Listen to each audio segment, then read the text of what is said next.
Boa tarde a todas, boa tarde a todos. Eu cumprimento todos os colegas do órgão especial do Tribunal de Justiça, na sessão do dia 25 de março de 2026. Cumprimento também o subprocurador de Justiça, Dr. Wallace e Dr. Sobrani, e cumprimento também os advogados presentes, demais, os eventuais da Justiça. E vamos dar início à sessão pela pauta administrativa, com votos de pesar pela senhora Rodolfina Nostri Marques, mãe do falecida e mãe da excelentíssima doutora Sandra Regina Nostri Marques, juiz de direito da primeira vara criminal da comarca de São Bernardo do Campo, falecimento desse ocorrido em 21 de março, e também da ilustríssima senhora Doraci Mausi de Almeida Pedroso, mãe do excelentíssimo desembargador Alberto Gentil de Almeida Pedroso, falecida no dia 25 de março. E votos de congratulação pela aposentadoria do desembargador José Carlos Xavier de Aquino, a partir do dia 20 de março, também desembargador Oswaldo Ebeta Filho, aposentadoria ocorrida a partir do dia 25 de março. E eu quero saudar especialmente a primeira participação do novo membro como efetivo, o desembargador Evaldo Schaibe Filho, que assume, por antiguidade, a cadeira do desembargador Xavier de Aquino. Desembargador Schaibe, seja muitíssimo bem-vindo a esse órgão especial. A nossa amizade remonta a mais de uma geração, porque Vossa Excelência já era amigo do meu falecido pai, e, portanto, uma amizade que remonta, eu acredito que 40 anos atrás, quando eu já conheci, 50 anos atrás, quando eu conheci Vossa Excelência, ainda eu como advogado e Vossa Excelência também como advogado, na comarca de Campinas, e nas campanhas da Ordem dos Advogados do Brasil, da década de 1980, coisa realmente muito antiga. Então, eu quero saudá-lo e dizer que Vossa Excelência é muitíssimo bem-vindo como membro efetivo desse órgão especial, não só pela competência, mas como pelo trato gentil, pela amizade e pela admiração que goza de todos nós. Desembargador Luiz Soares, pediu a palavra. Senhor presidente, cumprimento Vossa Excelência, em nome de Vossa Excelência, cumprimento todos os desembargadores e desembargadores presentes hoje aqui no órgão especial, e faço uma menção especial ao nosso querido desembargador Evaldo Schaibe, da minha Câmara, meu revisor há 21 anos, e é um amigo inseparável, uma pessoa de um coração gigante, inquebrantável, delicadíssimo com todos aqueles que ele preza e que também não prezam, é uma pessoa educadíssima, é um juiz absolutamente preocupado, vindo do Quinto Constitucional, nunca teve nenhuma reserva em consultar qualquer um dos seus colegas para ajudar nisso ou naquilo. Eu o considero, como ele sempre fala, um aprendiz eterno, porque ele sempre pergunta, ele não tem a humildade de perguntar tudo aquilo que ele tem dúvida. Eu não sou da carreira, eu não sei o que eu despacho aqui, então é muito agradável por todos nós. Schaibe certamente será um grande homem aqui no órgão especial, como tem sido na nossa querida 4ª Câmara Criminal. Embora eu já tenha passado praticamente 6 anos nesse órgão especial, um pouco mais talvez, mas Vossa Excelência também já participou aqui, é sempre muito bem acolhido quando aqui está. Eu queria, portanto, desejar uma feliz gestão enquanto Vossa Excelência está por aqui, e tenho certeza que a fará. Meus parabéns a Vossa Excelência por essa ascensão, que Deus o proteja aqui em toda a sua vida. Você é um lutador, um grande homem, um grande lutador, um grande amigo e um grande juiz. Muito obrigado por estar aqui conosco, e muito obrigado, presidente, pela palavra. Eu agradeço as palavras do desembargador Luiz Soares. Desembargador Mário De Vienne tem a palavra. Obrigado, senhor presidente. Boa tarde, senhor presidente, demais membros do Egrégio Conselho Superior da Magistratura, ilustre presidente da Seção de Direito Criminal, meus caríssimos colegas, senhores advogados, ilustres representantes do Ministério Público. Eu gostaria de saudar com muito carinho meu amigo Dr. Schaibe pela sua ascensão ao cargo de e membro efetivo do Colégio do órgão especial, aqui na classe de antiguidade. É uma alegria tê-lo aqui ao meu lado, né? Um amigo querido, um magistrado de escola que eu tenho certeza que vai muito enriquecer os nossos trabalhos, os nossos julgamentos aqui. Me associo às homenagens feitas por Vossa Excelência, pelo Dr. Luiz Soares, e quero desejar muitas felicidades aqui, que tenho certeza em muito contribuirá para os nossos julgamentos. Seja muito feliz aqui. Um abraço. Eu agradeço as palavras do desembargador Marques Devienne e passo a palavra para o Procurador-Geral de Justiça, Dr. Wallace Paiva. Então, Dr. Wallace. Senhor presidente, senhores desembargadores, senhores funcionários, senhores advogados, doutor Sérgio Turra, o Ministério Público pede a palavra, Excelência, para saudar o nobre desembargador Kogan, que alça ao decanato, e também em especial para saudar os novos desembargadores que assumem essa atividade hoje ou na semana passada, desculpe, no órgão especial. Os desembargadores Evaldo Scheibe, o desembargador Oswaldo Palu, o desembargador Donegar Morandini e o desembargador Ricardo Feitosa. Muito obrigado. Dr. Lourdes, nós agradecemos e agora a segunda parte da homenagem é do desembargador Damião Kogan, que também hoje participa pela primeira vez do colegiado como decano efetivo do Tribunal de Justiça de São Paulo. O desembargador Damião Kogan, durante inúmeras oportunidades, assumiu o decanato de forma interina, quando o desembargador Xavier de Aquino se afastava, mas hoje e agora, daqui para frente, assume o decanato efetivo do Tribunal de Justiça, e é um prazer. Durante 2 anos, sentei ao lado de Vossa Excelência, do lado de lá da bancada, e trocamos muitos comentários sobre julgamentos em curso, e quero dizer que Vossa Excelência goza da minha admiração pessoal, pelo conhecimento, pela coragem com que enfrenta as questões, um homem de opiniões, ou seja, que não hesita em manifestar o seu ponto de vista em todos os casos que são submetidos à sua apreciação. É um prazer tê-lo como decano e que vai participar também agora de todas as sessões do Conselho Superior da Magistratura, já participou e continuará participando. Parabéns, desembargador Damião Kogan. Bom, então vamos dar agora início à nossa sessão e vamos passar a questão dos blocos de julgamento, até porque nós temos um desembargador convocado, o desembargador Marques Devienne Ferraz, que está aqui convocado e tem a única participação dele é num caso que está no bloco, para que a seguir nós possamos dispensá-lo. Então, blocos de julgamento, ações diretas número 19, 20, 21, 23, 24 e 32. Agravos, números 3, 7, 8 e 9. Conflitos de competência, números 10, 11 e 12. Embargos de declaração, 33, 34, 35, 36. Habeas corpus, número 37. Mandado de segurança, números 41 e 43. Representação criminal, notícia crime, 46 e 47. E as ratificações de liminar, 13, 14, 15, 16, 17, 18, 29, 30 e 31. E temos também aqui um mandado de segurança, é uma ratificação de liminar em MS, o número 39 da pauta. Desembargador Devienne, a participação de Vossa Excelência, o caso de Vossa Excelência de relatoria está incluído no bloco e por isso Vossa Excelência não participará de outros casos na sessão de hoje. Então fique conosco, será um prazer, ou caso contrário, está dispensado da sessão. Muito obrigado, desembargador Maia.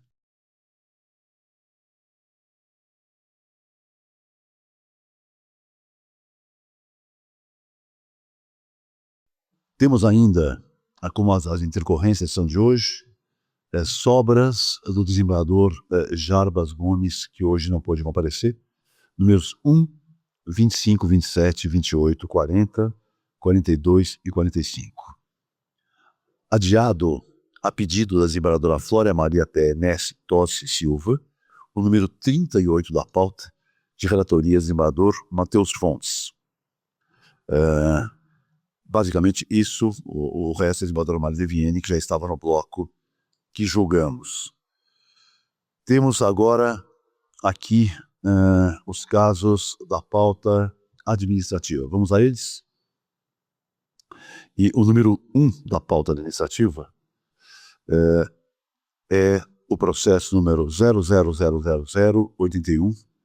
É um recurso de expediente administrativo interposto por Patrícia Francisco Scolasti contra a decisão que determinou o arquivamento dos autos, com fundamento no artigo 9º, parágrafo 2º da Resolução 35/2011 do CNJ. E o magistrado interessado é Dr. Orlando Haddad Neto, juiz de direito da primeira vara criminal da comarca de Botucatu, e o caso é de relatoria da desembargadora Silvia Rocha, eminente Corregedora-Geral de Justiça, que tem o voto 39796. Com a palavra, eminente Corregedora.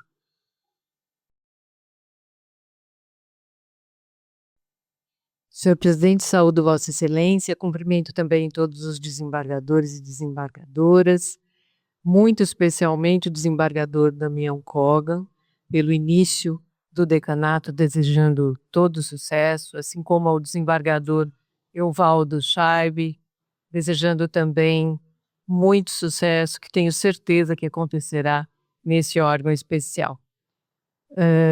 Cumprimento o subprocurador-geral de Justiça, os senhores advogados, os senhores funcionários. Trata-se de recurso administrativo contra arquivamento de reclamação disciplinar oferecida contra magistrado. A semana passada eu deixei esse caso como sobra, porque um pouco antes da sessão foram juntados vários documentos e também um vídeo. O que aconteceu é que a recorrente, apesar de não ser advogada, pretendia fazer sustentação oral. E como isso não era possível, ela juntou um vídeo de uma pretensa sustentação oral. Então, nada mudou, o processo continua exatamente como estava antes. A recorrente alega irregularidades na revogação de medidas protetivas, a sustentar que a certidão de oficial de justiça era falsa ou foi obtida mediante indução a erro. Tal certidão afirmara que a vítima não tinha mais interesse na manutenção de medidas protetivas, seguindo-se, após manifestação do Ministério Público favorável à revogação, a decisão de revogação. A certidão de oficial de justiça tem fé pública e só poderia ser desconstituída mediante prova inequívoca no processo, não em reclamação disciplinar. Ademais, não existem indícios de conduta irregular do magistrado, que se limitou a determinar a prática de atos processuais, como a intimação da vítima de manifestação ministerial, decidindo na sequência. A referência à gravidade de outros fatos relacionados à violência doméstica relativos a outros processos e a outros magistrados não afasta a necessidade de identificação de específica falta funcional do magistrado, que não houve. As conclusões, portanto, proferidas na decisão de arquivamento permanecem, acrescentando-se somente que nova apuração preliminar será instaurada em relação a outra magistrada a que se fez referência nesse processo, que não tem relação com o que aqui estava sendo apurado. Então, por todas essas razões e mais o que consta do voto, senhor presidente, eu nego provimento ao recurso. Vereadora relatora nega o provimento ao recurso. A questão está em discussão. Por votação unânime, negaram provimento ao recurso. Nós faremos uma pequena inversão da pauta. O próximo caso seria o caso que haverá sustentação oral. Nós vamos terminar os casos na esfera da pauta administrativa que não há, para em seguida darmos a palavra ao caso em que o advogado falará à tribuna. Vamos ao número 3 da pauta, desembargadora Silvia. Número 3 da pauta, sem embargo de declaração do expediente administrativo, processo 0000195, de interesse do magistrado Marcelo Holland Neto, contra um acórdão deste coordenador do órgão especial, e a relatora desembargadora Silvia Rocha tem a palavra. São embargos de declaração opostos por magistrados contra acórdão que deliberou pela abertura de processo administrativo disciplinar. Era, na ocasião, para conversão de pena de disponibilidade em aposentadoria compulsória. Alegação de nulidade por falta de intimação válida da defesa técnica sobre o julgamento. Entre o envio dos embargos à mesa e o julgamento, veio a notícia de falecimento do magistrado. A discussão, portanto, está superada com tal notícia. Não há mais interesse no julgamento nem causa para o prosseguimento do processo administrativo disciplinar atingido por prejudicialidade. O meu voto, senhor presidente, determina o arquivamento do processo administrativo disciplinar e julga prejudicada a apreciação dos embargos de declaração. Então, a desembargadora relatora propõe o arquivamento do processo e prejudicado o embargo de declaração por força do falecimento superveniente do magistrado. Todos de acordo?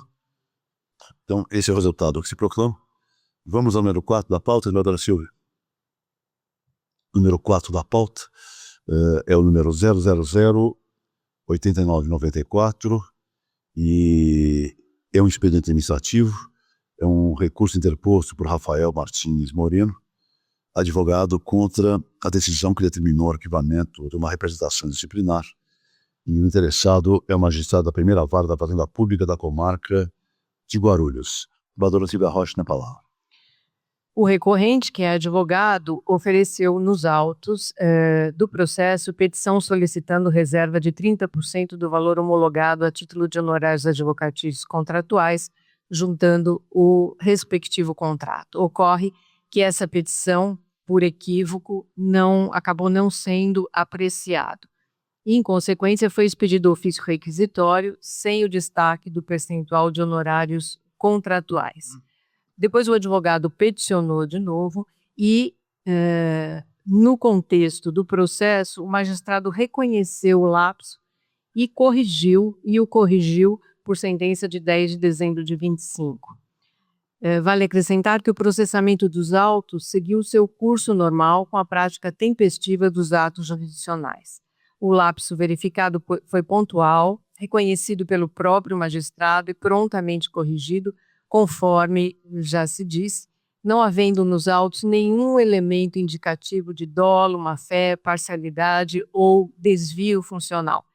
Por esses motivos e mais o que consta do voto, que é bastante longo, onde eu desenvolvo etapa por etapa do que aconteceu do processo, o meu voto, senhor presidente, eu nego o provimento ao recurso administrativo pela manutenção do arquivado. Desembargadora Corregedora-Geral, vota pelo provimento do recurso. Todos de acordo? Esse é o resultado que se proclama. Negamos provimento ao recurso. O número 5 da pauta também é um recurso expediente administrativo, número 000-360, relatoria desembargadora Silvia Rocha, e é um recurso interposto por Douglas Fabiano de Mello contra a decisão que determinou o arquivamento de uma representação disciplinar, e a parte interessada, a magistrada Eduardo Juliana, Caseiro Novo, Brise Herculane, da 11ª Juíza Auxiliar da 8ª Circunscrição Judiciária Campinas. Desembargadora Silvia Rocha, tem a palavra. Senhor presidente, essa reclamação salientou que a magistrada determinara a distribuição de expediente no EPROC, seguindo-se que isso ainda não era tecnicamente possível. E quando foi certificada essa impossibilidade, a magistrada reconsiderou o despacho e permitiu o prosseguimento do feito no sistema SAG. Assim, a reclamação disciplinar foi arquivada por falta de interesse, exatamente pela reconsideração da decisão e pela ausência de imputação de conduta apta a ser caracterizada como falta funcional. O recurso só repita argumentos já examinados ou aponta fatos novos atinentes a matérias de cunho estritamente jurisdicional, afastando-se do âmbito de competência da Corregedoria Geral. O meu voto, portanto, nega provimento ao recurso. A eminente desembargadora relatora nega provimento ao recurso. Questão está em discussão. Por votação unânime, negaram provimento ao recurso. O número 7º da pauta, 6 da pauta, é uma opção do desembargador Rodolfo César Milano, que foi promovido na última sessão, para compor a 28ª Câmara de Direito Privado, na cadeira anteriormente ocupada pelo desembargador José Aparício Coelho Prado Neto. Todos de acordo?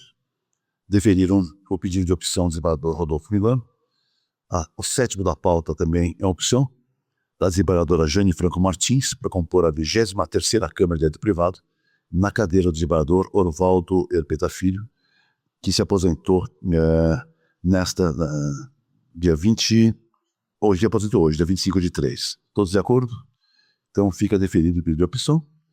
E o número 8º da pauta é uma permuta pedida entre os desembargadores Maurício Pessoa, com assento na 25ª Câmara de Direito Privado, e o desembargador Rodolfo César Milano, com assento na 28ª Câmara de Direito Privado. Todos de acordo? Foi deferido, então, o pedido de permuta. E o 9º item da pauta é uma minuta de resolução sobre o procedimento do Instituto do Acesso no âmbito do Tribunal de Justiça de São Paulo. Essa minuta de resolução foi precedida de estudos. Ela provém de uma recomendação do Conselho Nacional de Justiça e, na verdade, regula o acesso a determinadas funções de confiança que são indicadas pelo juiz, mas na falta de indicação pelo juiz de direito, estabelece critérios objetivos sobre quem deve ocupar essa função. Todos de acordo com a minuta? Então, todos de acordo, fica aprovada por votação unânime o número 9 da pauta. Voltamos agora ao número 2 da pauta. E o número 2 da pauta é um processo administrativo disciplinar contra o magistrado, número 94954/2023, de relatoria do eminente desembargador e decano Damião Kogan. E eu convido a doutora Daniele Galvão, advogada, que se manifestará da tribuna. É processo administrativo de interesse do doutor Edmilson Rosa dos Santos, juiz de direito da 3ª Vara Criminal da comarca do Guarujá. Doutora Daniele, é um prazer recebê-la aqui novamente e Vossa Senhoria tem desde logo a palavra pelo prazo regimental. Excelentíssimo senhor presidente. Pois não? É segredo de justiça esse? Então, se é segredo de justiça, eu vou pedir a fineza aos demais advogados que ocupam a sala, a que desocupem a sala, tendo em vista que esse caso específico se processa em segredo de justiça.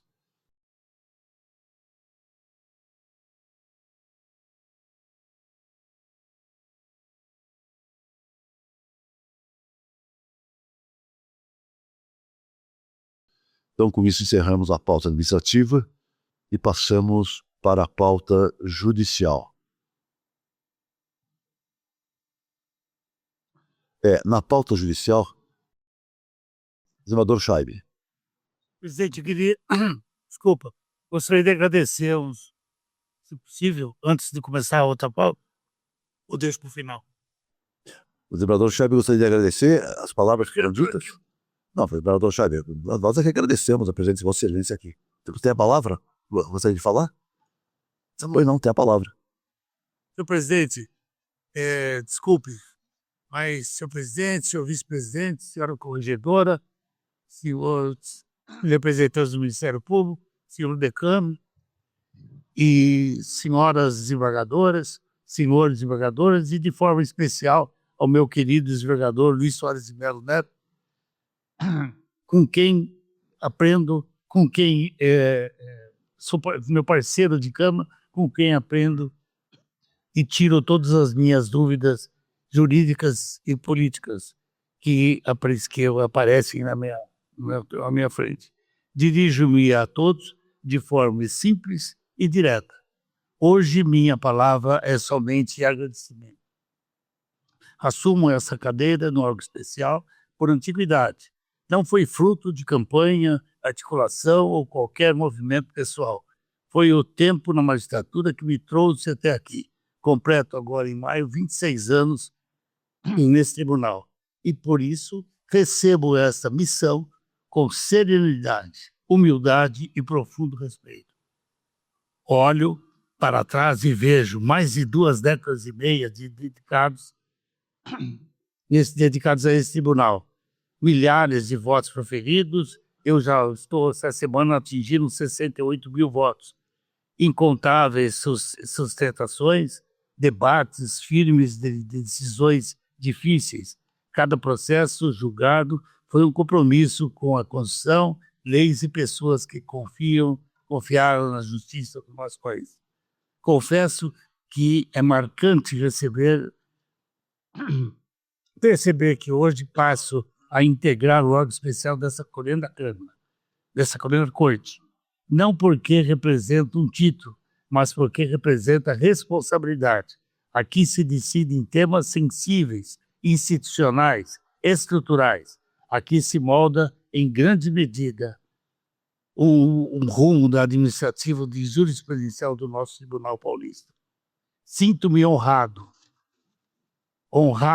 por integrar esse colegiado, honrado por dividir assento com magistradas e magistrados de tão elevada trajetória, honrado por ter sido alcançado pela antiguidade, que nada mais é do que o resultado do meu trabalho contínuo, sincero, silencioso e perseverante.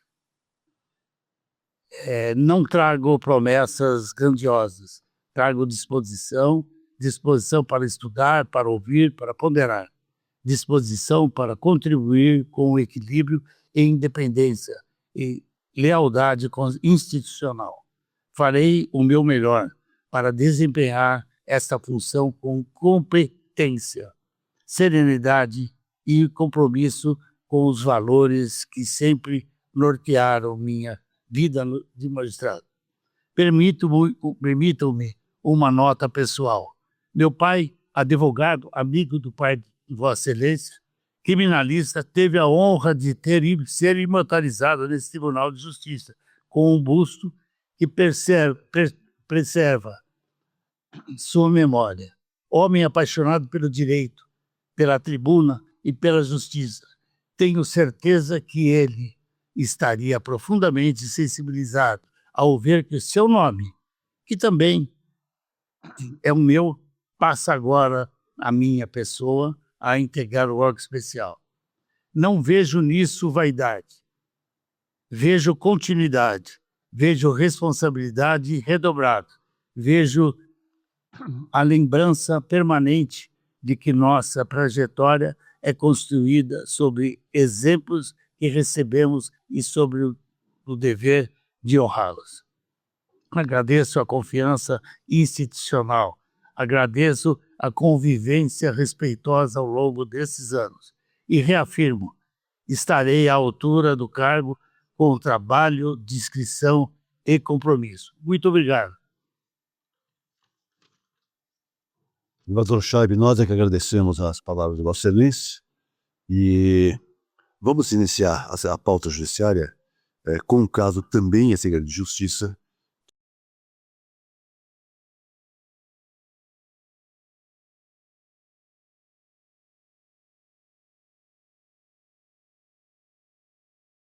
E o primeiro, então, do número 6 da pauta, desembargador Aguilar.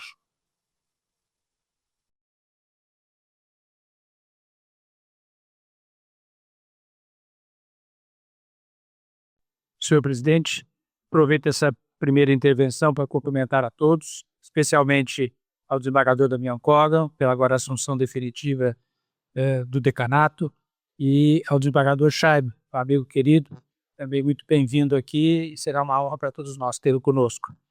O item 6 da pauta, o agravo interno civil, relatoria desembargador José Carlos Ferreira Alves, e o acompanha sua preferência, a doutora Maitê Piccolomini Bertaioli. Passo a palavra ao desembargador Ferreira Alves. Boa tarde a todos, é a minha primeira intervenção, então eu quero dar aqui os votos de boas-vindas, inicialmente. No primeiro, agradecer a Deus e a Nossa Senhora Aparecida pelo dom da vida, por estarmos bem, com saúde, em paz. Dar as boas-vindas ao Valdo Chaib, meu colega de Colégio São Luís, há 152 anos atrás. Então é um prazer tê-lo aqui conosco, Chaib. E cumprimentar a todos os meus pares, na pessoa do presidente, cumprimentar o nobre representante do Ministério Público, a zelosa serventia, os advogados e advogadas que aqui se acham presentes. Senhor presidente, trata-se de uma questão e de um agravo interno em mandado de segurança que diz respeito às serventias extrajudiciais, a atribuição de especialidade.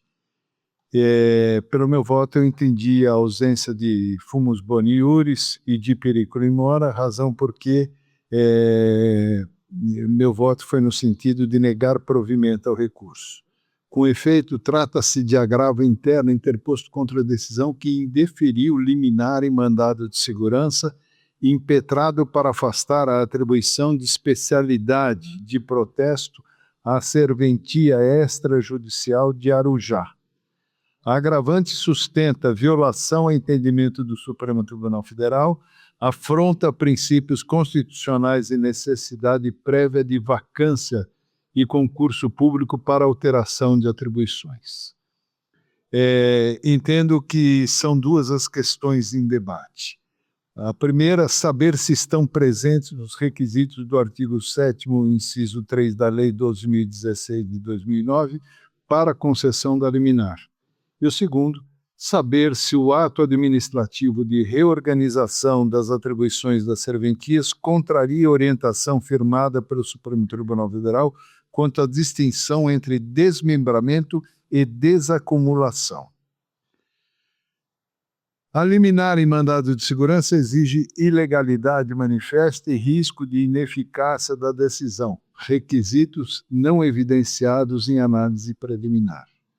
A controvérsia apresenta complexidade jurídica e depende da definição do Colendo Supremo Tribunal Federal sobre os limites da reorganização das serventias extrajudiciais, inexistindo, portanto, o fumus boniuris qualificado. O alegado prejuízo econômico não caracteriza periculo in mora, prevalecendo o interesse público na organização administrativa. A modificação liminar da atribuição pode gerar instabilidade institucional, razão pela qual deve ser preservada a decisão até o julgamento definitivo, é assim que entendo. Portanto, tendo em vista que a liminar em mandado de segurança demanda a demonstração inequívoca de ilegalidade e risco de ineficácia de decisão, que entendo inexistentes na espécie, e a reorganização administrativa das serventias não se mostra, em juízo preliminar, incompatível com os limites estabelecidos pela jurisprudência constitucional, pelo meu voto, eu estou propondo que se negue provimento ao agravo interno, senhor presidente. É como voto. O desembargador relator propõe seja negado provimento ao agravo interno. Todos de acordo, então, resultado, agravo interno, negado provimento. O item 4 da pauta, também agravo interno cível, relatoria desembargador Matheus Fontes, advogado Dr. Matheus Peregrino Araújo, acompanhado. Passa a palavra ao desembargador Matheus Fontes. Boa tarde a todos, senhor presidente, vice-presidente, ilustre representante do Ministério Público, colegas. Seja muito bem-vindo, doutor Evaldo Chaib. Esse é um agravo interno do indeferimento de uma liminar em mandado de segurança impetrado contra o presidente desta casa por ato praticado no âmbito de concurso público para escrevente técnico judiciário. Eu não vi relevância de fundamento em termos de autorizar uma liminar inaudita altera parte.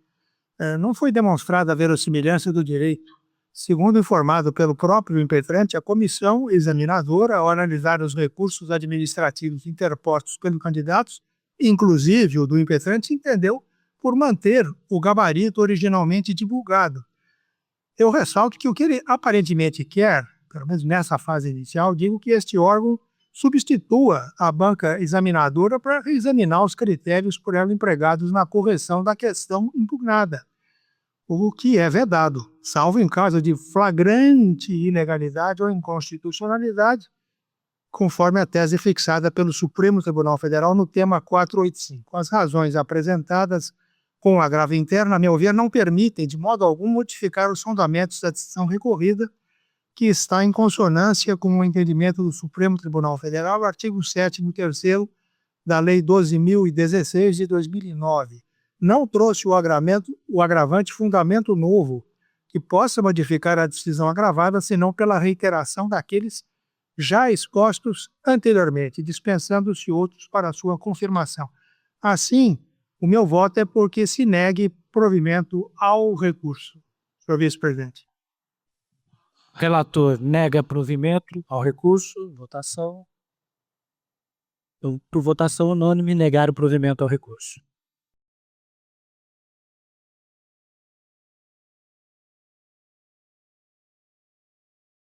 Bom, retomando então os trabalhos, agradeço a colaboração do desembargador e vice-presidente.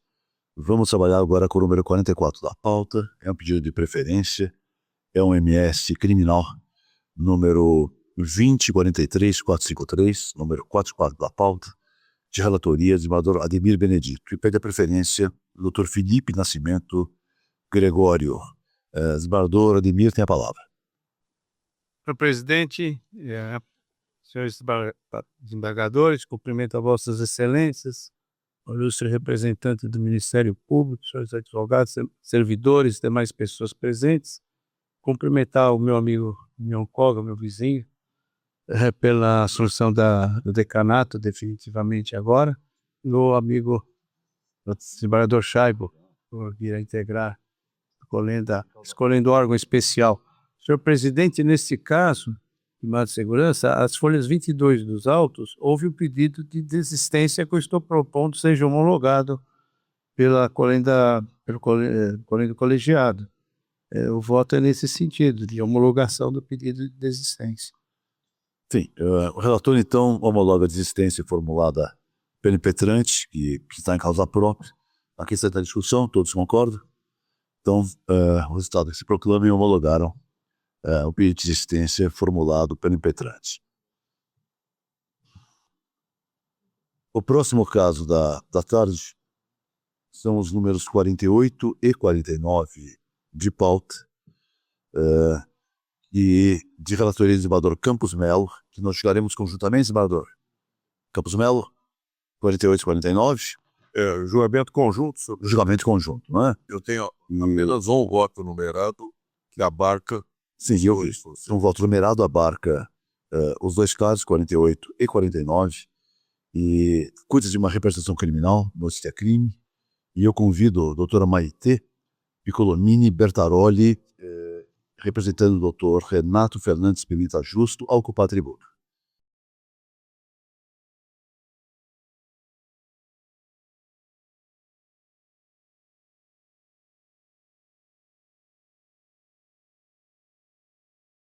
Doutora Maitê, boa tarde, seja novamente bem-vinda a essa casa.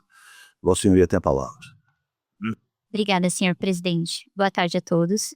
Inicialmente, eu gostaria de fazer um cumprimento especial ao senhor presidente, porque sei que assumiu uma nova trajetória, uma nova empreitada nesse tribunal, e agradecê-lo por todas as vezes que nos recebeu como corregedor-geral. É sempre muito agradável, sempre muito respeitoso. E também parabenizar a nova corregedora, desembargadora Silvia Rocha. Muito agradável também ver uma mulher nessa posição, então fica aqui nossos parabéns e agradecimentos pelo tratamento sempre dessa corte. Excelências, hoje eu estou aqui na qualidade de representante do magistrado requerido, que está sendo representado nessa representação criminal. É importante trazer aqui um breve panorama dos fatos que trouxeram até o presente momento para que se entenda exatamente o que se pretende com essa representação criminal. O magistrado, ele está sendo representado por um advogado. Esse advogado, lá nos anos de 2002, a sua empresa foi condenada ao pagamento de algumas associações contributivas em face de uma administradora de um condomínio. Então, a gente tem uma empresa de nome Júpiter que foi condenada ao pagamento de contribuições a uma associação de moradores desse condomínio da comarca do Guarujá. Essa condenação não foi proferida pelo magistrado requerido. É uma condenação do ano de 2002, que foi levada para o Tribunal de Justiça, foi confirmada a condenação e transitou em julgado em 2011. A partir daí, com o início do cumprimento de sentença, é que o magistrado requerido passou a atuar no caso. Foi feito a penhora do bem objeto da condenação, foi feito um laudo pericial. Diante da impugnação, foi feito também um laudo complementar e então o magistrado requerido homologou essa avaliação judicial. Quando ele homologa essa avaliação judicial, o advogado requerente, naqueles autos, recorre e, além disso, peticiona na ação principal dizendo o seguinte, que ele fazia questão, ele exigia que fosse feita uma nova perícia, porque ele não concordava ali com a avaliação que havia sido feita, mas o magistrado, no seu livre convencimento, da forma que estava no seu dever legal, negou, indeferiu o pedido, porque o requerente, o advogado, já havia perdido o prazo para nomear um assistente técnico. E naquele momento não entendeu o magistrado que havia necessidade de uma nova avaliação. Com relação a isso, o advogado ele passa a iniciar o seu modus operandi, se assim podemos dizer, e na ocasião, lá em 2018, 2019, entra com representações criminais, representações perante o CNJ, perante a corregedoria, perante representações criminais também. E eu peço a licença para só ler a ementa, tanto de uma representação criminal que foi julgada nesta Câmara Especial, tanto quanto um incidente de suspeição que também foi julgado já por esse tribunal, para demonstrar que a questão, exatamente igual como a que a gente debate no dia de hoje, já foi enfrentada sob os mesmos argumentos que foram colocados pelo mesmo advogado contra o requerido. Aqui, excelências, nós temos um incidente de suspeição da data de 2018, como eu mencionei. Na ocasião do julgamento, estavam presentes os desembargadores Arthur Martins, na qualidade de vice-presidente, desembargador Campos Melo, hoje relator das presentes representações, e o nosso sempre presidente, Fernando Torres Garcia. Nessa oportunidade de incidente de suspeição civil, ficou decidido. Esta é a ementa, abro aspas, alegação de parcialidade do meritíssimo juiz de direito, atuante em embargos de terceiro, recipiente, advogando em causa própria, que defende ser o magistrado excepto amigo íntimo do patrono da parte adversária, ex-integrante do Poder Judiciário que atuou por anos na comarca do Guarujá. Inexistência de provas que demonstrem a existência de amizade, quiçá íntima, entre o excepto e o causídico. Inocorrência das hipóteses previstas no artigo 145 do CPC. Alegação de parcialidade que, na realidade, tem por fundamento a edição, pelo excepto de pronunciamentos jurisdicionais contrários aos interesses do expiente. Exercício regular da atividade jurisdicional, continua com a citação da súmula 88 deste tribunal, precedentes de tribunais superiores e o incidente foi rejeitado.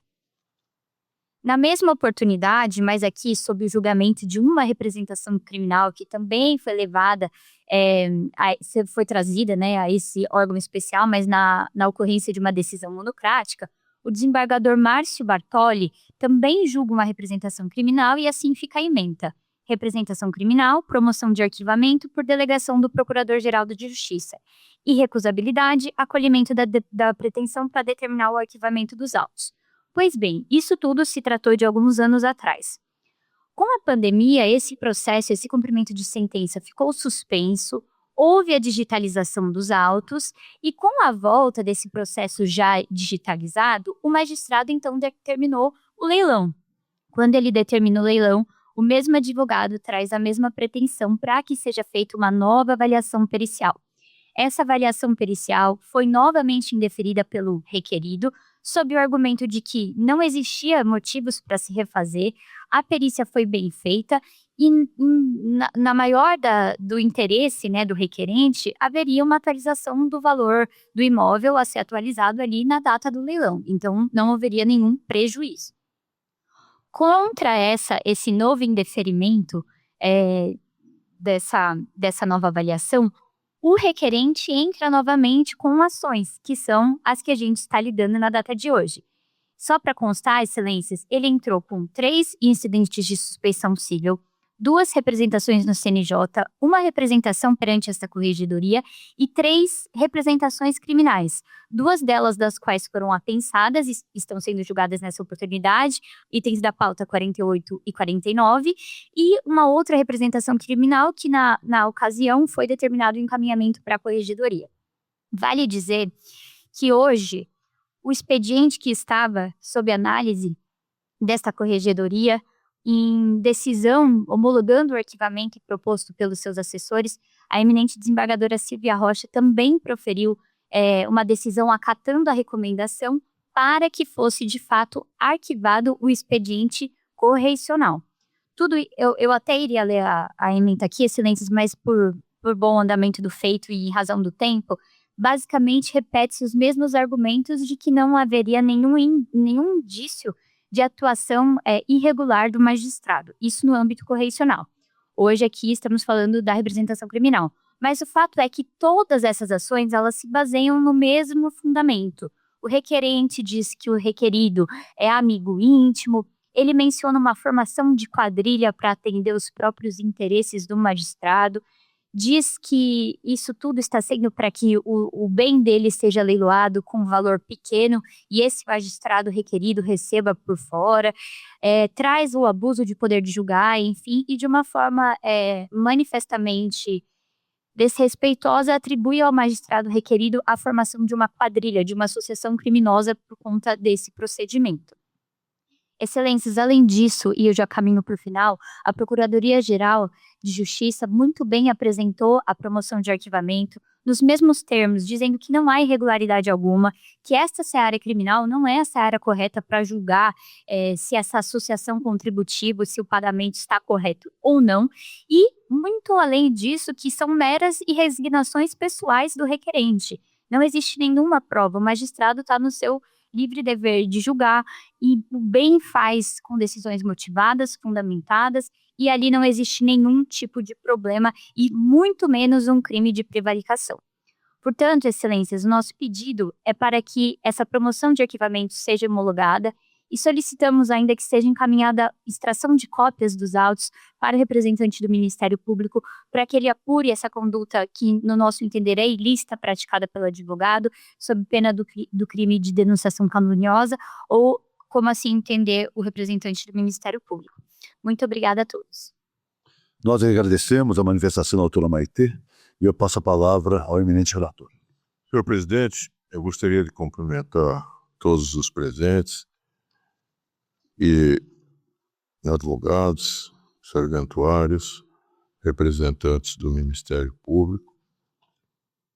Eu vou sintetizar, são duas representações, e eu vou ler a ementa e me coloco, que é um voto único, e me coloco à disposição dos interessados para esclarecimentos que porventura sejam necessários. O Ministério Público requereu o arquivamento em ambas as representações, entendendo não ter restado demonstrada a prática de ilícito penal.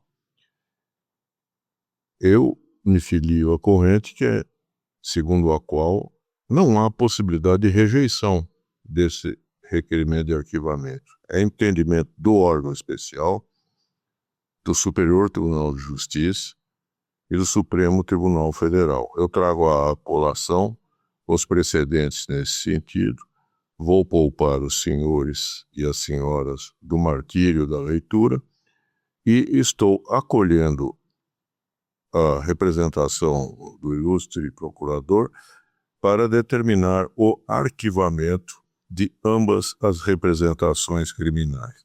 Aqui na tribuna foi formulado um outro requerimento de extração de peças para o Ministério Público. Eu vou indeferir a parte que apresente as peças que reputar cabíveis ao Ministério Público, que conhece todos os detalhes de ambas as representações, tanto assim que requereu o arquivamento de ambas. Se a parte se sentir interessada, achar que deve haver manifestação ulterior do Ministério Público, ela que a provoque. Em suma, eu determino o arquivamento de ambas as representações criminais. Os votos, aliás, o voto, que é um só do eminente relator, números 48 e 49 da pauta, pelo sentido do arquivamento de ambas as representações criminais, e fica facultada a extração de peças e comunicação MP por parte do juiz de direito a que foi imputado a prática de crime. Estão todos de acordo? Então, por votação unânime, esse é o resultado que se proclama. Eu agradeço a presença da doutora. Próximo julgamento é o número 26 da pauta. O número 26 da pauta é uma ação direta de constitucionalidade. Relator, o desembargador Ademir Benedito, e eu convido o doutor Rubem Alcântara Júnior, que fala pelo requerido prefeito do município de Osasco. Desembargador Rubem, por favor, tome a tribuna.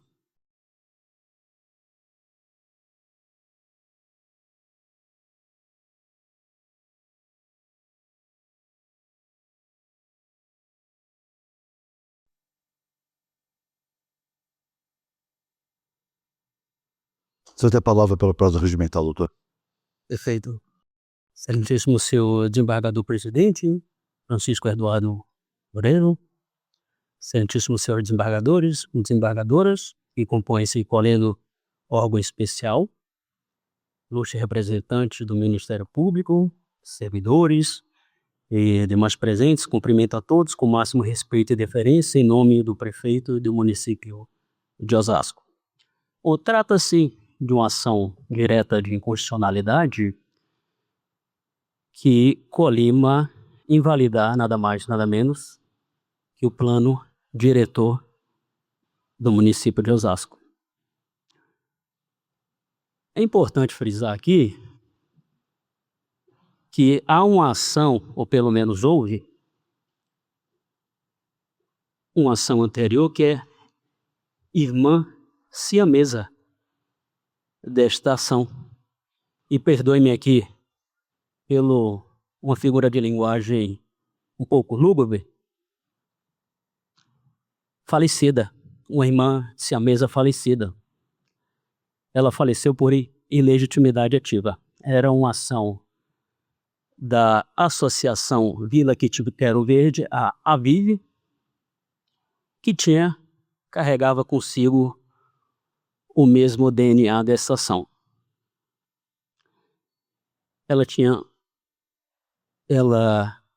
tinha como fundamento os dois pilares, que a ação em si, que a lei tinha dois vícios: a lei não tinha participação popular e que a ação tinha estudos defasados, não tinha planejamento técnico e, portanto, era inconstitucional.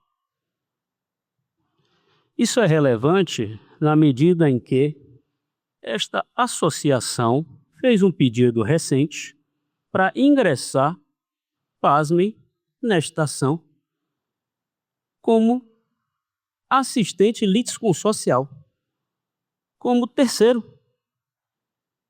Como nós sabemos que a lei da ADIM e da ADC, no seu artigo 7º, expressa em proibir, interditar intervenção de terceiro. Aí ela faz um pedido subsidiário dizendo que, caso não ingresse como assistente litisconsocial, que o faça como amicus curiae. Mas veja bem, se ela era autora de uma ação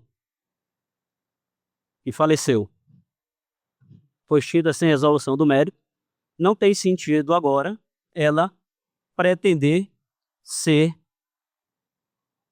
a amiga da cúria, amiga da corte, porque ela tem interesse jurídico. Não pode. Ela não tem aqui interesse institucional, como diz Cássio Scarpinella Bueno. Ela não traz elementos para o tribunal. Ela traz apenas vieses. Portanto, falecida uma, parece-me aqui que melhor sorte não há para sua outra irmã, que anda trôpega e combalida, com perdão de outra figura de linguagem. E digo por quê. Se recordarem desta ação em curso, logo no seu início, o douto Parquet requereu a medida cautelar. Ela foi indeferida. Desta decisão, foi interposto agravo interno. Em série de agravo interno, foi deferida a medida cautelar, suspendendo a eficácia da norma. O que ocorreu? Repristinou-se um plano diretor de 2004. O atual plano diretor era de 2024. A Procuradoria, a Fazenda Pública de Osasco, manejou um pedido de suspensão de segurança para o presidente do STF, que deferiu. E deferiu com base na seguinte fundamentação: o pedido, com cessa vênia, do Ministério Público Federal parece ser contraproducente, como ele alega uma suposta defasagem dos estudos e almeja ver-se aqui, isso no juízo de derivação, almeja ver-se aqui um código de 2004, sendo certo que o código atual, a lei, melhor dizendo, o plano diretor atual é um plano de 2024. São as literais palavras do hoje aposentado e então presidente ministro Luiz Roberto Barroso. Além disso, os elementos constantes dos autos revelam ter sido minimamente garantida a participação social no processo legislativo do novo plano diretor. Tanto o município requerente quanto o Ministério Público reconhecem que, entre 2017 a 2023, repito, tanto o município requerente quanto o Ministério Público reconhecem que, entre 2017 a 2023, foram realizadas audiências públicas e consultas à população. Ainda que se possa debater se esses atos são suficientes para satisfazer os parâmetros normativos, parece fora de dúvida que, em cenário de incerteza próprio da análise de medidas cautelares, o Poder Judiciário deve adotar postura de deferência aos atos praticados pelos poderes Executivo e Legislativo. Embora o Ministério Público defenda que o deferimento da medida de contracautela causaria dano inverso, essa alegação não veio acompanhada de dados concretos sobre os potenciais danos ao meio ambiente e ou à saúde e ao bem-estar da população. Ante o exposto, julgo parcialmente procedente o pedido. Por isso, retomando, eu diria que a ação já estaria, por isso mesmo, prejudicada, trôpega, combalida, e deveria ter a mesma sorte da sua irmã siamesa já falecida. Por outros motivos, a ação demonstra na documentação a quantidade imensa de estudos que foram feitos. Jogos de tabuleiros para mostrar como é que se vota. O uso do multiverso, algo totalmente novidadeiro. Óculos virtuais para a população ver como é que funciona. Teve pelo menos 7 encontros seguidos, tanto no Executivo quanto no Legislativo, em escolas de norte ao sul de Osasco, ao que não se vê em muito tempo, principalmente em outros municípios do porte de Osasco. Então, se Osasco pecou por excesso. A lei foi bem gestada. A lei foi bem gestada em 2017, 2018, 2019, 2020. A pausa em função, lamentavelmente, do Covid. Depois ela volta, ela retoma. Escutou ciclistas, escutou ambulantes. Várias dessas pessoas e várias essas opiniões e alvedrios foram levados em conta e foram incorporados numa lei de mais de 400 artigos. Então, fica aqui o apelo, e é um apelo realmente genuíno, de que não se proclame a inconstitucionalidade de uma lei para que, excelências, não se repristine um museu de anacronismo legislativo que não espelha mais uma realidade de uma cidade como Osasco, ela é uma cidade dinâmica. É o que o município roga aqui desta tribuna. Pela atenção, muito obrigado. Nós é que agradecemos a manifestação, doutor Rubens, e eu passo a palavra desde logo ao relator, desembargador Ademir Benedito. Pois não, senhor presidente, também cumprimento o eminente advogado, doutor Rubens, pela sustentação desenvolvida da tribuna, foi muito fiel ao que acontece nos autos, fez já o relatório que me pôs a fazê-lo.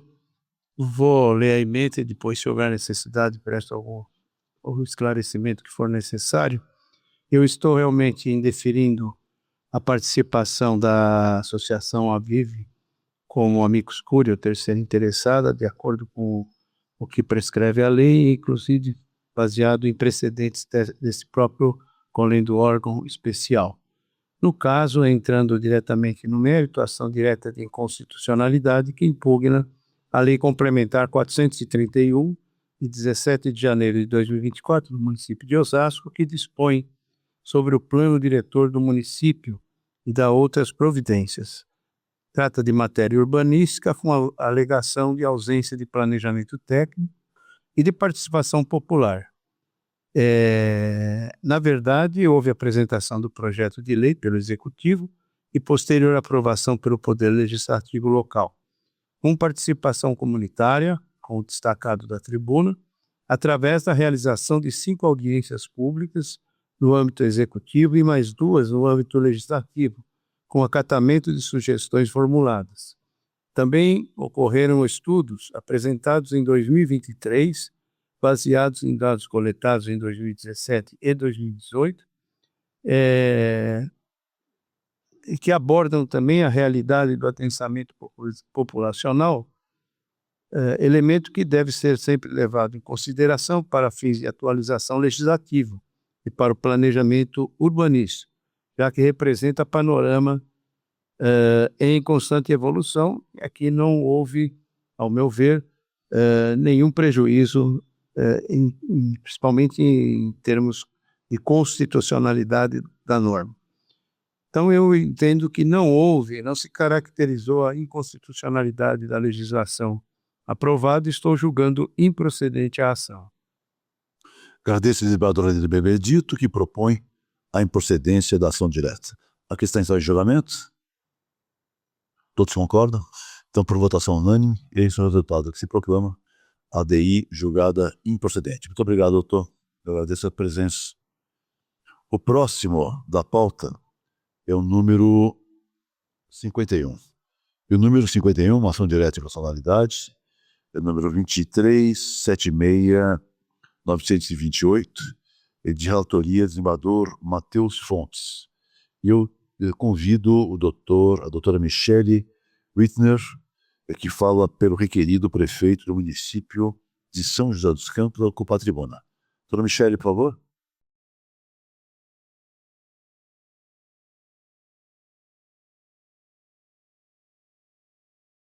Doutora Michele, boa tarde. A doutora tem a palavra. Boa tarde a todos, especialmente ao senhor presidente e ao relator do caso, o senhor doutor Matheus Fontes. Bem, eu estou aqui representando o prefeito do município de São José dos Campos para defender a legislação que está sendo impugnada pela Procuradoria-Geral da Justiça. A norma em questão, ela em 2008 criou um adicional de risco aos guardas municipais da cidade. Segundo o Ministério Público, né, a norma seria genérica e a atividade da Guarda Municipal seria de risco, e o risco é inerente, né, à atividade, que por isso não caberia aí o adicional, que seria um aumento disfarçado. Teve uma alteração recente na norma, né, em 2023, que também é objeto, né, da ação, que fez uma alteração no percentual, né? Ela alterou o percentual desse adicional, que antes era 35%, agora ficou até 55%. Pois bem, o prefeito entende, inclusive o município, que a norma ela é constitucional. Primeiro, por quê?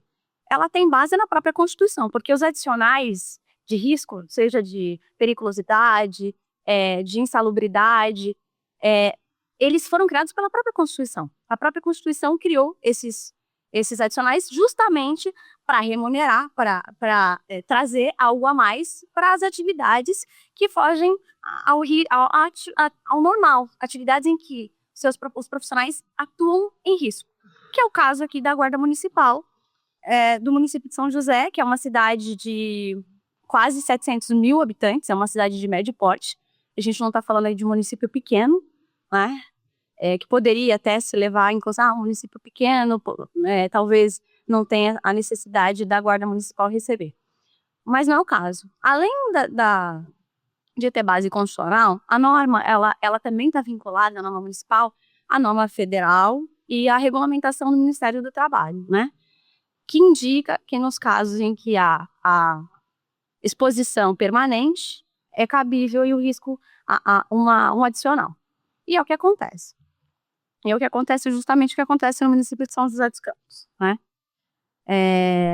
Outro ponto importante é que atualmente, né, foi reconhecido pelo Supremo Tribunal Federal que as guardas municipais, elas fazem parte da segurança pública, né? Teve, assim, longos anos em que houve a tentativa de mostrar que realmente as guardas municipais faziam parte, demorou bastante, mas o Supremo reconheceu isso. Então, as guardas municipais, elas fazem policiamento, elas são armadas. Então, sim, existe um risco o tempo todo. Enquanto você é guarda municipal, você tem um risco. Você atua, de certa forma, contra a criminalidade como guarda municipal, né?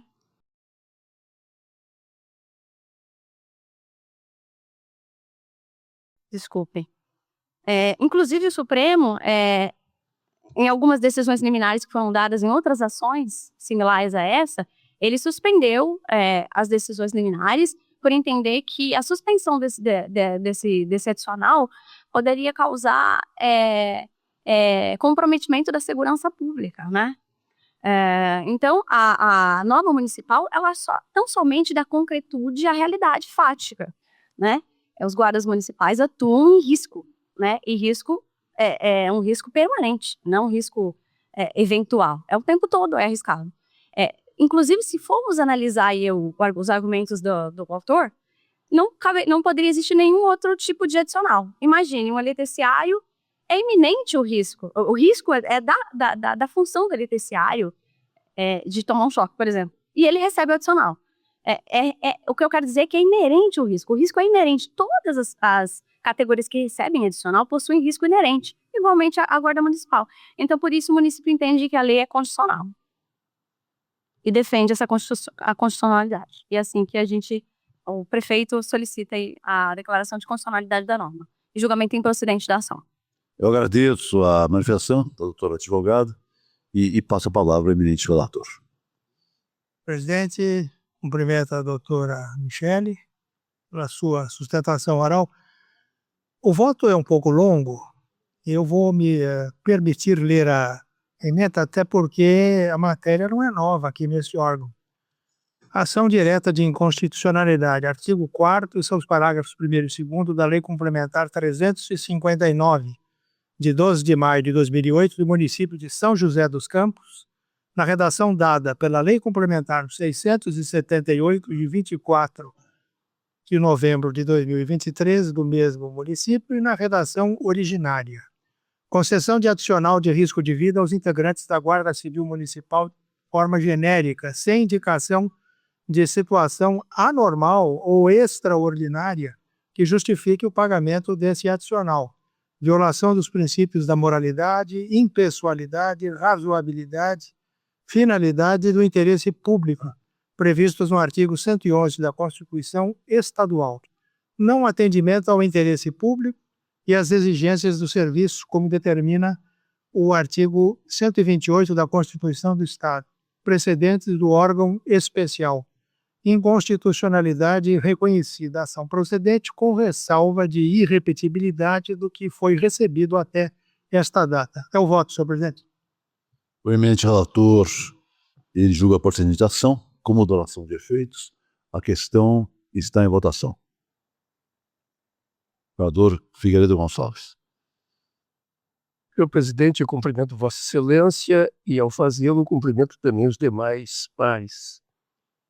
Dou a saudação de boas-vindas ao Dr. Evaldo Schaibe, amigo de longa data. É um prazer tê-lo aqui conosco no órgão especial. Cumprimento também o novo decano desta corte, pela sua assunção a esta função, e é também um amigo de longa data, inclusive fomos promotor público juntos do mesmo concurso antes de eu ingressar na magistratura. Senhor presidente, eu sempre decidi até então, nos termos do voto excelentemente redigido pelo eminente desembargador relator, e vinha fazendo até agora. Mas chamou-me a atenção o fato de que eu havia dado uma liminar no sentido de suspender o pagamento desse adicional, e o Supremo Tribunal Federal suspendeu esta decisão, dizendo que não caberia fazer a suspensão desse pagamento, e argumenta, inclusive, na forma como disse a digna advogada, que a suspensão desse pagamento colocava até em risco a ordem pública, a segurança pública, porque os guardas municipais agora fazem parte do sistema de segurança pública previsto na Constituição Federal. Aliás, sempre fizeram, né? Mas ficou claro isso depois de decisão do Supremo Tribunal Federal nesse sentido. E então eu resolvi meditar a respeito desta questão. Não sei se meditei corretamente, mas formei um novo convencimento a respeito deste fato, né? Veja bem, se os guardas municipais agora reconhecidamente fazem parte do sistema de segurança pública e têm por dever velar pela segurança pública, combater a criminalidade, auxiliar os outros demais órgãos institucionais previstos no sistema de segurança pública, reconhece-se para eles uma situação que traz agora um novo gravame. Se eles devem atuar como órgão de segurança pública no combate à criminalidade, há sim um risco de vida na realização desses trabalhos. Se antes eles recebiam ao entendimento de que apenas deveriam velar pelo patrimônio público e, portanto, se entendia, e até entendemos aqui durante algum tempo neste órgão especial, que eles não teriam legitimidade para efetuar prisões e para atuar como instituição membro do sistema de segurança pública. Esta situação mudou.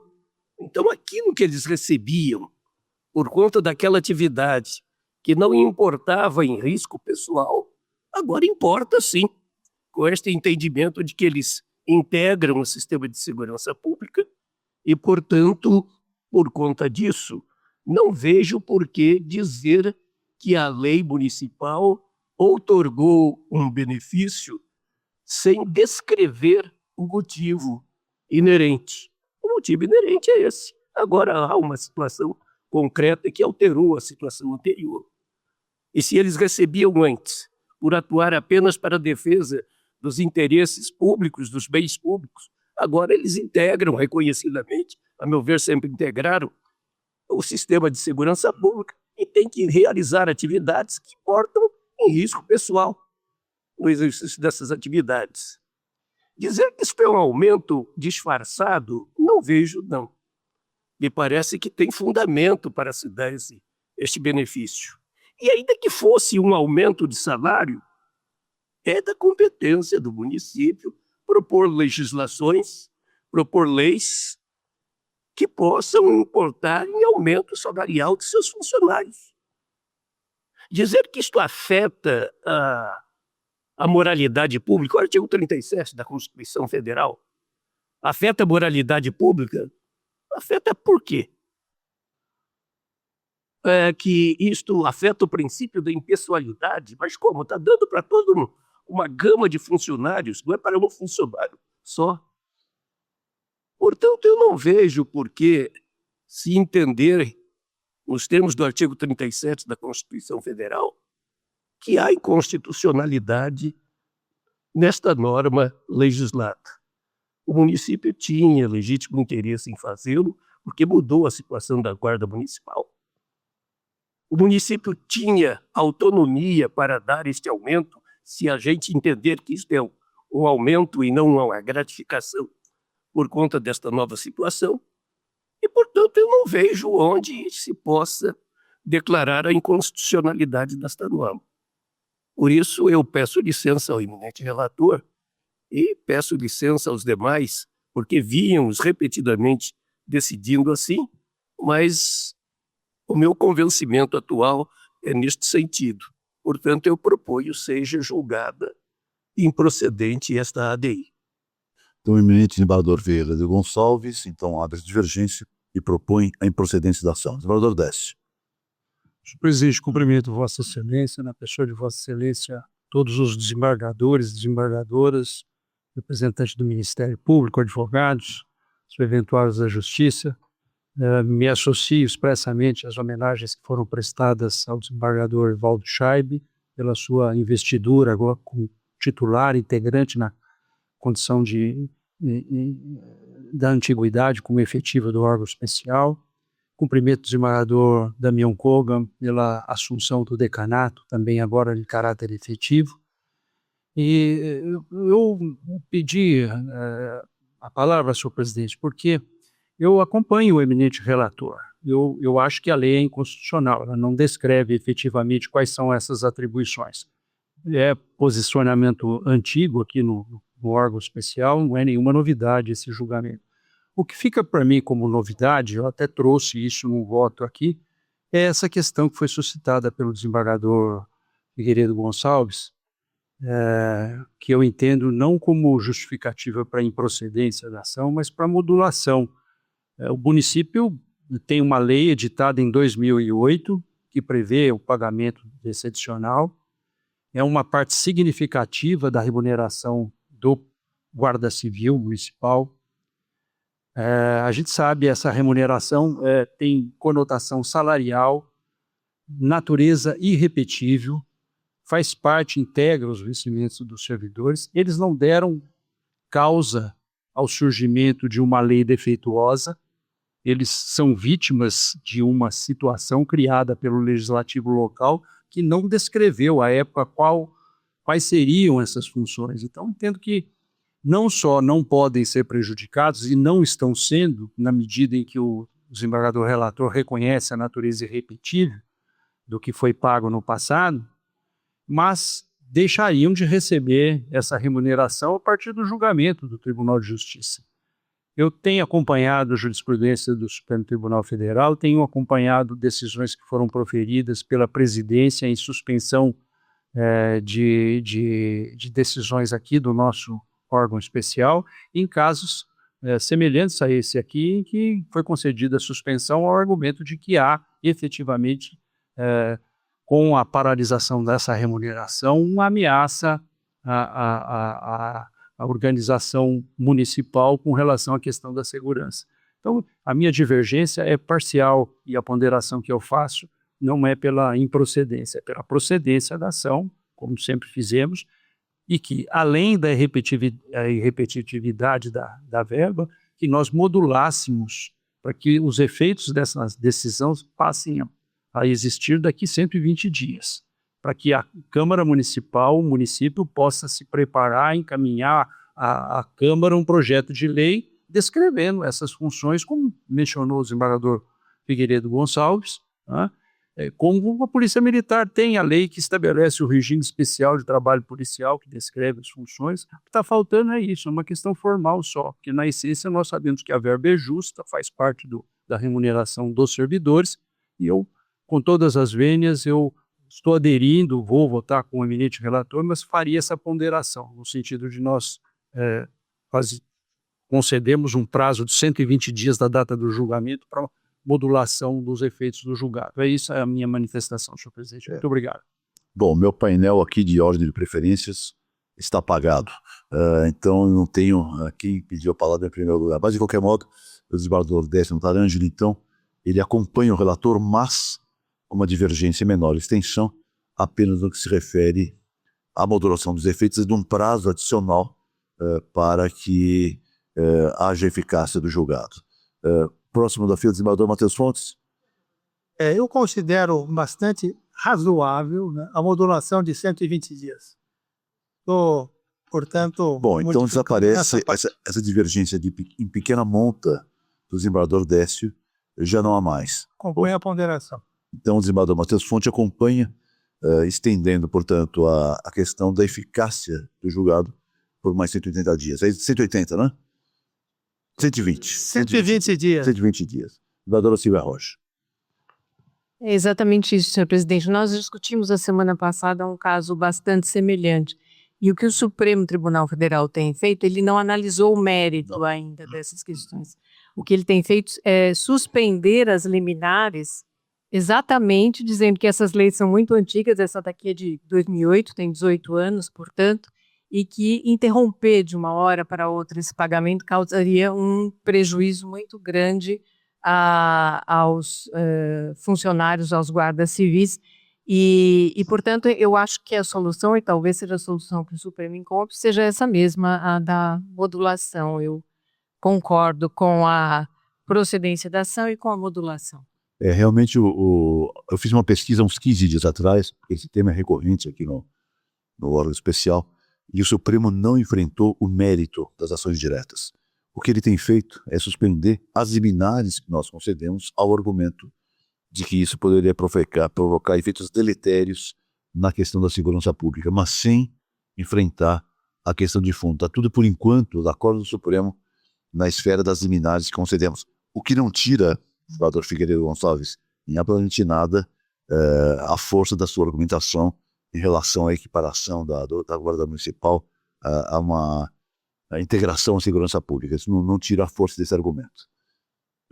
Senhor presidente, eu só queria acrescentar o seguinte: eu não faço questão de manter o meu voto divergente em face da decisão da maioria. Até recentemente eu decidi assim. Não pretendo continuar decidindo desta maneira.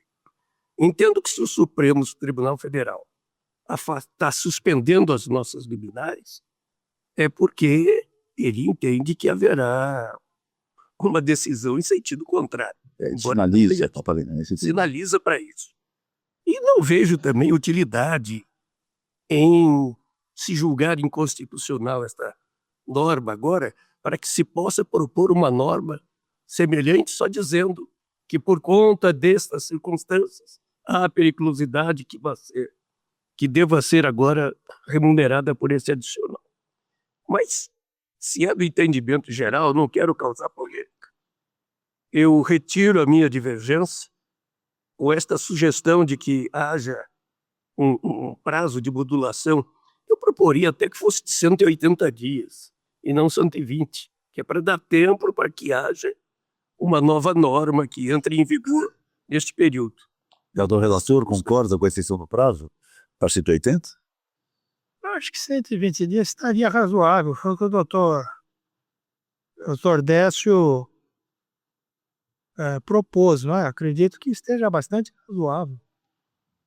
Bom, então... Não vou discutir também a respeito. Então porque a divergência... Sério, 120 dias? A divergência ficaria limitada a 120 ou 180. Não, eu aceito. 120. Retiro a proposta de 180. Eu apenas acho que pode haver algum incidente na tramitação da lei que não permita a renovação dessa legislação no prazo de 120 dias, que são 4 meses. Mas... Ok. Desembargador Afonso Faro. Senhor presidente, muito obrigado pela palavra. Minha primeira intervenção, cumprimento Vossa Excelência, os eminentes pares, o ilustro Procurador-Geral de Justiça, Dr. Wallace, a doutora advogada que ocupou a tribuna. Cumprimento também o ilustre desembargador o Damião Kogan por sua assunção ao decanato e ao meu amigo Scheibe, desembargador Scheibe, pela assunção à cadeira por antiguidade. Eu havia pedido a palavra justamente para aderir, eu diria, em parte, à manifestação do desembargador Décio, concordando quanto ao mérito, quanto com respeito ao relator. Mas iria dizer, 180 dias de modulação. Eu sei que parece uma discussão aparentemente 120 ou 180 sem importância, mas até trocando uma ideia com os colegas aqui, nós, data vênia, entendemos, assim como levantado pelo desembargador Figueiredo Gonçalves, que em se tratando de processo legislativo municipal envolvendo questão de segurança pública, é mais confortável, é mais garantido que não haja desestrutura da segurança pública no município, né? Nós sabemos, isso não sou eu que acho, são os especialistas, em matéria de segurança pública, hoje as guardas municipais são essenciais. Se fossem eliminadas da noite para o dia, a segurança pública do Brasil entraria em colapso. Então, eu, data vênia, gostaria de insistir nos 180 dias, se assim o colegiado entender. Senão, também não vou divergir por causa do prazo da modulação. Desembargador Décio. Você precisa ligar o microfone, desembargador Décio. Câmara Municipal, projeto poder ser encaminhado à Câmara, discutido e votado, para que não haja prejuízo, não vai ficar 2 meses a mais que vai resolver o que o plenário decidiu, eu acordo, eu estou de acordo. Só acho que era essencial, era modular. Bom, então temos a questão do relator, que estava em 120, fica em 180 ou 120, desembargador relator? Matheus Fontes? Ficamos em 180, 180, então. desembargador Campos Melo. Eu ia propor 150, mas agora todo mundo concordou com 180, eu também concordo. Nós agradecemos imensamente a colaboração do desembargador Campos Melo. Então ficamos assim, por unanimidade, julgamos procedente a ação com modulação de efeitos. Primeiro, quanto à irrepetibilidade dos valores pagos e segundo, modulando a eficácia do julgado para 180 dias contados dessa data. É isso? Então esse é o resultado que se proclama. Doutora, muito obrigado pela presença.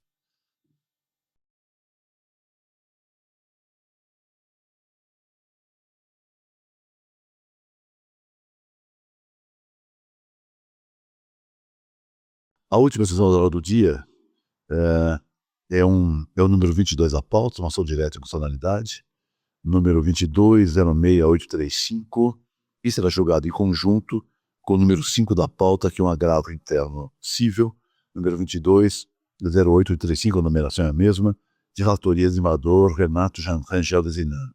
Eu convido a ocupar a tribuna a doutora Camila Maria Brito de Souza, pelo requerido prefeito do município de Morro Agudo. Doutora, até a palavra. Boa tarde a todos. Excelentíssimo senhor presidente, excelentíssimo senhor relator, demais desembargadores desse colindo órgão especial, membros do Ministério Público, advogados e advogadas presentes, demais pessoas presentes. Trata-se de ação de inconstitucionalidade que foi proposta contra uma lei municipal do município de Morro Agudo que instituía um programa de complementação de renda para os servidores ativos e inativos, que são os aposentados e os pensionistas. E eu pretendo ser breve na minha explanação, eu não gostaria de tomar muito tempo de todos, mas cirúrgica.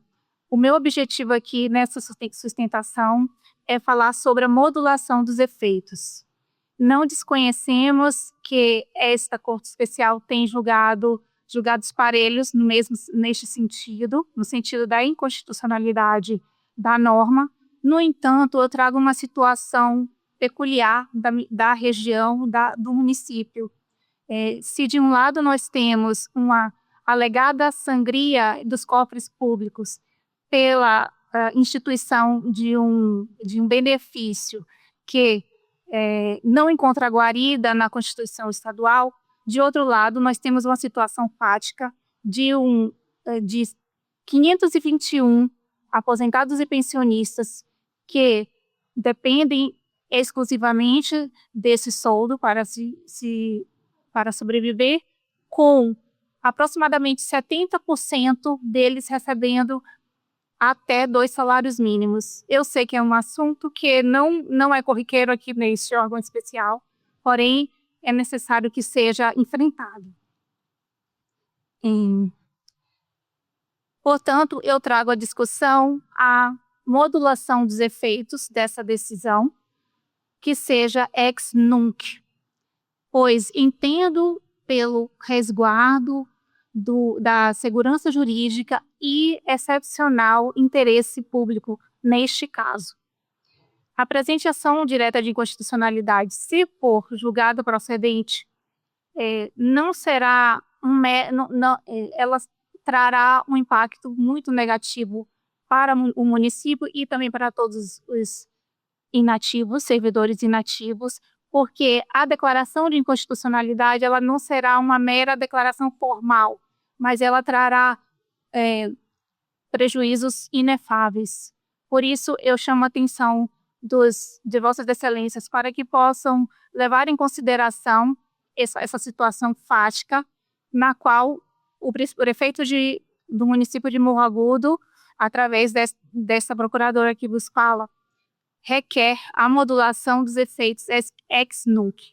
E, subsidiariamente, também gostaria de rememorar um recurso especial número 626489, o qual originou o tema 313 do Supremo Tribunal Federal, o qual peço licença para citar um excerto. O item 1 assim dispõe: o direito à previdência social constitui direito fundamental e, uma vez implementados os pressupostos de sua aquisição, não deve ser afetado pelo decurso do tempo. Como consequência, inexiste prazo decadencial para a concessão inicial do benefício previdenciário. Agora, o item 2, que é o mais importante. É legítima, todavia, a instituição de prazo decadencial de 10 anos para revisão de benefício já concedido, com fundamento no princípio da segurança jurídica, no interesse em evitar a eternização dos litígios e na busca de equilíbrio financeiro atuarial para o sistema previdenciário.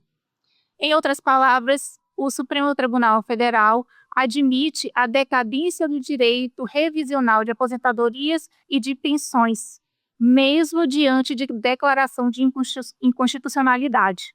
E esse tema também é uníssono na doutrina. Por isso eu trago a Vossas Excelências essa situação, para que seja considerada a possibilidade de modulação dos efeitos. Primeiramente, modulação ex nunc e, subsidiariamente, que seja feita em modulação dos efeitos para permitir a continuidade dos pagamentos de pensão e de aposentadoria para as já consolidadas há mais de 10 anos. Eu agradeço a oportunidade de estar aqui na tribuna e é assim que se requer. Nós agradecemos a manifestação, doutora advogada. Eu passo a palavra ao eminente relator, desembargador Renato. Obrigado, senhor presidente. Boa tarde a todos. Bem-vindo, desembargador Evaldo Chaibos. Cumprimento a nobre advogada que muito bem sustentou. Esse é um tema recorrente, acho que quase todos nós aqui já julgamos, inclusive como relatores, essa matéria. Cito aqui inúmeros julgados no sentido desse meu voto.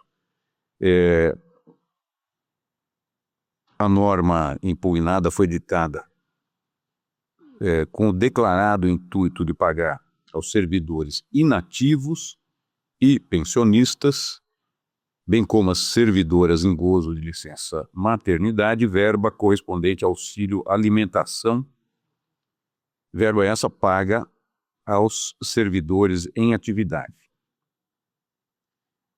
O auxílio alimentação não se estende aos servidores inativos nos termos da súmula vinculante número 55 do Supremo Tribunal Federal.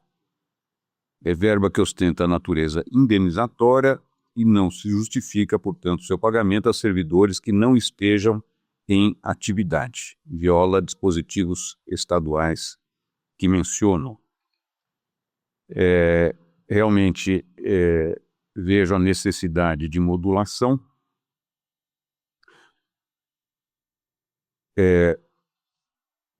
Essa verba vem sendo paga há cerca de 2 décadas aos inativos, aos pensionistas, àquelas em licença de gozo-maternidade,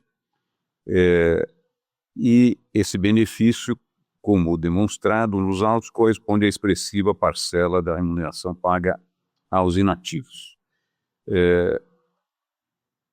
De modo que, pelo meu voto, a declaração de inconstitucionalidade deverá produzir efeitos ex nunc, no sentido, ou acompanhando aqui o nosso entendimento quase que unânime do órgão especial. É o meu voto, senhor presidente. O eminente relator, então, ele propõe acolhimento da ação, mas mudou os efeitos por efeitos ex nunc. A questão, então, é votação? Todos estão de acordo? Então, esse é o resultado que se proclama, e eu agradeço a presença da doutora advogada. Muito obrigado. Opa, desembargador. Não, um minutinho, doutora. Só um minuto. O desembargador Palu pediu a palavra? Você me desculpe, eu não vi. Senhor presidente, primeiramente cumprimento o ilustre desembargador Evaldo Chaip por assumir, primeira vez que eu falo, a cadeira de titular agora por atividade, e o ilustre decano também assume agora o decanato. Senhor presidente, só uma observação. Eu acompanho integralmente o relator, acho que o voto está perfeito. Apenas foi dito na tribuna que foi citado um precedente do STF no que concerne ao assunto previdenciário, mas aqui eu acho que não tem nenhuma relação com previdência social, não há custo-benefício. No máximo, isso aqui é assistência social. Eu acho que esse precedente não cabe aqui no caso, apenas essa observação. Mas eu acompanho integralmente o voto do eminente relator. Bom, na verdade, então, o resultado não é modificado, apenas um reforço na argumentação do voto do eminente relator. Muito obrigado, doutora. Temos aqui, é isso, tem que apertar. Vereador Ademir Benedito. Peço desculpa, se eu não prestei atenção, mas me parece que foi julgado 22 e nós temos o agravo, número 5. Sim, o agravo, então, na verdade são 2, né? Não conheço. E o agravo fica prejudicado, não é isso? É isso. Não conhecido, né? Não conhecido. O agravo não conhecido tem em vista se julgou o mérito. Ok?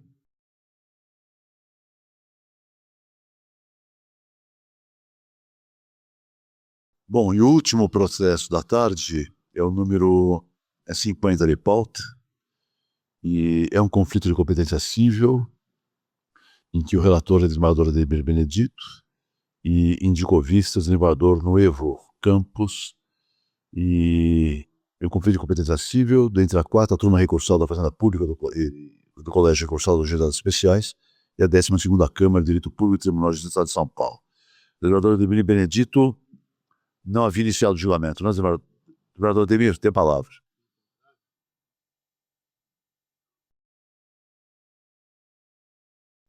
Desembargador Ademir? Pois não. Tem a palavra. Conflito negativo de competência, recurso de apelação interposto em ação de cobrança, policiais militares, pagamento de quinquênios e 6ª parte, litisconsórcio ativo, divisão do valor da causa pelo número de autores, valor da causa inferior a 60 salários mínimos por autor, atrair a competência do juizado especial, precedentes, IRDR, tema 17, Lei Federal 12.153, 2009, conflito de competência conhecido para declarar a competência dos juizados especiais da Fazenda Pública, que eu estou acompanhando aqui jurisprudência e precedentes desta corte, nesse sentido. Desembargador Valdir.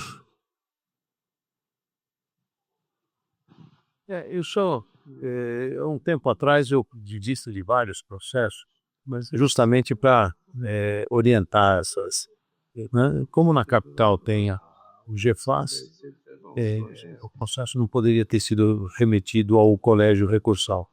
Então, o meu voto também é no sentido e se remeter diretamente ao juizado especial, vai analisar a questão da Ou seja, eventual nulidade. é um voto concordante, então. Exato. Não há qualquer divergência. Então, tendo em vista que não há dissenso, desembargador Cortez? Que houve alguma observação por causa do item 10, que se vai direto para o colégio ou se anula e vai para a vara, para a sentença de primeiro grau novamente. Quanto ao destino final, não há dúvidas. Isso. A questão é, devolvemos a vara de origem, ele anula e caminha ao tribunal de origem, ou ao contrário, já encaminhamos direto ao tribunal, à segunda instância de destino. Basicamente é isso o que está em discussão. Realmente o nosso entendimento que ocorreu ao longo do último ano é devolvermos a origem para que na origem se analise e depois se encaminhe ao tribunal correto. Mas o desembargador Cortez não deixa de ser pertinente a observação, porque nós estamos fazendo uma curva para chegar no mesmo destino. Os senhores querem repensar essa orientação ou não? Porque isso foi fruto de uma série de discussões que nós tivemos ao longo do ano passado. Esse procedimento, que é devolver a origem, eles invalidam eventualmente, ou convalidam, ou mantêm, e mandam para o juiz correto, ao invés de fazerem o encaminhamento direto. Basicamente é isso que está em jogo. Desembargador Campos Melo.